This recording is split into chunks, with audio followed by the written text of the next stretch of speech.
Hai semua, hari ini kita mula dengan bab 7 iaitu koordinasi badan. Okey, jadi dalam video kali ini kita akan lihat standard kandungan yang pertama 7.1 iaitu sistem endokrin manusia. Dan dalam video kali ini kita cuma akan melihat satu sahaja standard pembelajaran iaitu menerangkan tentang sistem endokrin dan fungsinya. Tidak banyak Okey, jadi sebelum itu kita lihat satu situasi. Katakan kamu sedang dalam perjalanan balik ke rumah sambil membaca, tiba-tiba kamu nampak seekor anjing. So, biasanya apa yang akan kamu lakukan bila kamu nampak anjing tu tiba-tiba berlari ke arah kamu?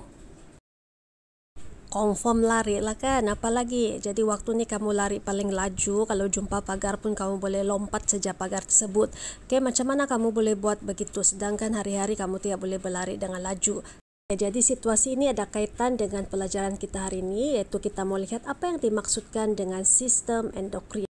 Okey, jadi sistem endokrin ini dia merupakan satu sistem yang terdapat di dalam badan dan berfungsi sebagai penghantar maklumat ke seluruh badan. Dan penghantaran maklumat ini dia melibatkan hormon, yang mana hormon ini merupakan sejenis bahan kimia yang dirembeskan oleh kelenjar endokrin. Okay, jadi apa pula yang dimaksudkan dengan kelenjar endokrin? Jadi kita lihat maksudnya. Okay, jadi ini adalah kelenjar endokrin. Kelenjar endokrin ini merupakan kelenjar tanpa duktus. Duktus maksudnya saluran. Dia tiada saluran dia sendiri. Okay, jadi kalau tiada saluran, bagaimana hormon itu boleh sampai ke organ sasaran?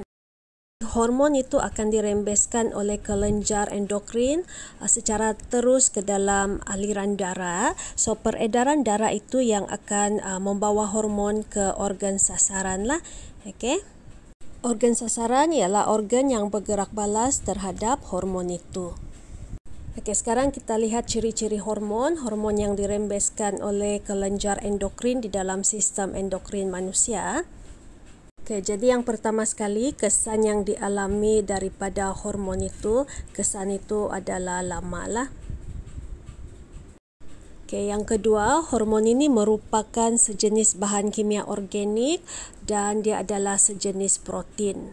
Dan kebiasaannya gerak balas daripada hormon adalah perlahan, dia bukan serta-merta, dia bertindak secara perlahan.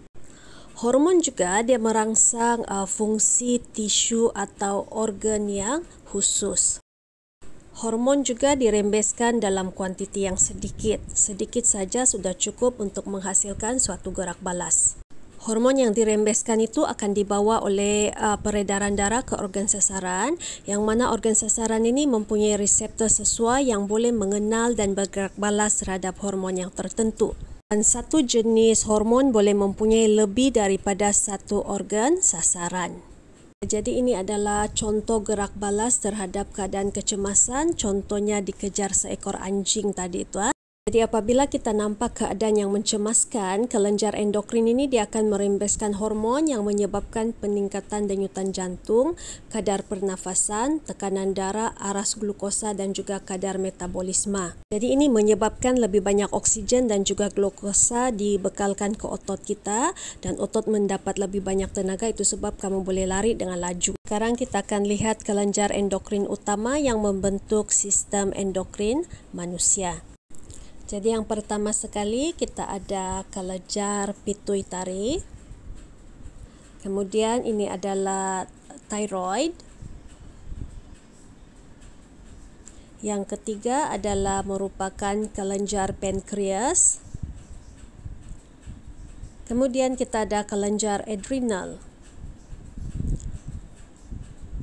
Dan pada lelaki testis dan pada perempuan ovari. Jadi setiap orang ada 5 kelenjar utama, kelenjar endokrin yang utama. Jadi sekarang kita akan lihat satu persatu fungsi kelenjar tersebut. Jadi ini adalah kelenjar pituitari yang ini terletak di bawah cerebrum otak. Kelenjar ini juga dikenali sebagai kelenjar induk kerana menghasilkan hormon yang mengawal kelenjar endokrin yang lain.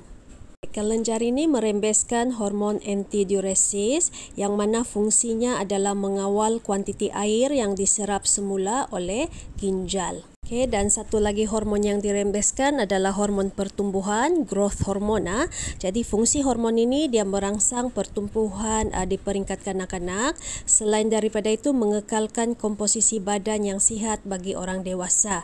Dia mengekalkan jisim otot serta jisim tulang bagi orang dewasa. Yang ini pula merupakan kelenjar tiroid. Yang ini terletak di bahagian hadapan trakea. Jadi kelenjar tiroid dia merembeskan hormon thyroxina di mana fungsi hormon ini adalah mengawal kadar metabolisme badan serta mengawal pertumbuhan dan perkembangan fizikal dan mental dalam kanak-kanak. Sekarang kita lihat kelenjar adrenal. Kelenjar adrenal dia terletak di bahagian atas ginjal. Kita punya buah pinggang.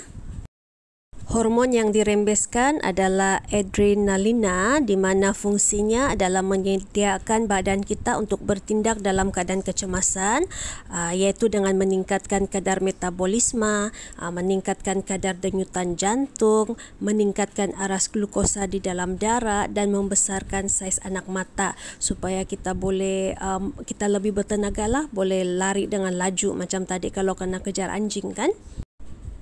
Yang ini pula adalah pankreas. Jadi pankreas ini terletak di belakang perut. Dan pankreas ini dia merembeskan hormon insulin di mana fungsi insulin adalah mengawal aras glukosa di dalam darah dengan menukarkan glukosa yang berlebihan kepada glycogen untuk disimpan di dalam hati. Perempuan pula mempunyai sepasang ovari yang mana ovari ini terletak di dalam ruang pelvis. Jadi ada dua hormon yang penting dirembeskan oleh ovari. Yang pertama adalah estrogen, fungsinya mengawal ciri-ciri seks sekunder perempuan, contohnya perkembangan payudara dan pembesaran pinggul, juga merangsang penghasilan ovum dan menyediakan uterus untuk penempelan embrio. Manakala progesteron pula fungsinya untuk mengekalkan ketebalan dinding uterus untuk penempelan embrio iaitu sekiranya kehamilan berlaku. Jadi lelaki pula mempunyai sepasang testis yang dilindungi oleh skrotum. Dan hormon yang dirembeskan adalah testosteron di mana fungsinya adalah mengawal perkembangan ciri-ciri seks sekunder lelaki seperti perubahan suara menjadi garau dan juga pertumbuhan misai. Selain daripada itu merangsang penghasilan sperma. You guys, itu saja untuk hari ini. Thank you very much. Stay safe. Bye.